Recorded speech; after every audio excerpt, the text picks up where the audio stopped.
உங்கள்கிட்ட நான் ஒரு டேரக்டர் ஆக போறேன்னு சொன்னா உங்களோட அட்வைஸ் என்னவா சார் இருக்கும்?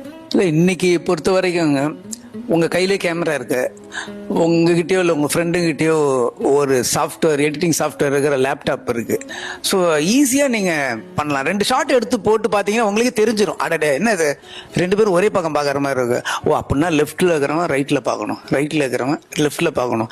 என்ன இவனும் வரான் அவனும் வர்ற மாதிரி இருக்கு, இவனு எதிர்க்கு தானே வராங்க, இவன் ரைட் டு லெஃப்ட் வந்தால் அவன் லெஃப்ட் ரைட்டு வரணும். ஸோ அது நீங்கள் எடுத்து போட்டு பார்த்தீங்கன்னா அது டெக்னிக்கல் சமாச்சாரம். சினிமாவில் விஷயம் கற்றுக்கிறதுக்கு 2 நாள் போதுங்க, அதுதான் உண்மை. டெக்னிக்கல் சமாச்சாரம் ஒரு ஆர்டிஸ்ட் எப்படி பொசிஷன் பண்றதுன்றது 2 நாள் போதும். உங்களுக்கு அதுக்கான ஆர்வம் அதிகமா இருக்கணும். நிறைய படங்கள் பாருங்க. ஆனா ஒரு சீனை எப்படி சொல்லணும்ன்றதை நீங்க கத்துக்கிறதுக்கு அதுக்கு எல்லையே இல்லை, அது நீங்க கத்துக்கிட்டே தான் இருக்கணும். ஆனா டெக்னிக்கல் விஷயத்தை கத்துக்கிறதுக்கு ஒரு நல்ல ஆர்வம் இருந்தா போதும். நீங்க எடுத்து பழகுங்க. இன்னைக்கு சென்னையில போனா ஒரு யாரு ஒண்ணு எதிரில் இருக்கிற 4 பேர்ல 3 பேர் ஷார்ட் ஃபில்ம் மேக்கரா தான் இருக்காங்க. அந்த அளவுக்கு எல்லாமே ஆர்வம் பயங்கரமா அதிகமாயிடுச்சு. அப்போ உங்களுக்கு காம்படிஷனே ஜாஸ்தியா இருக்கு.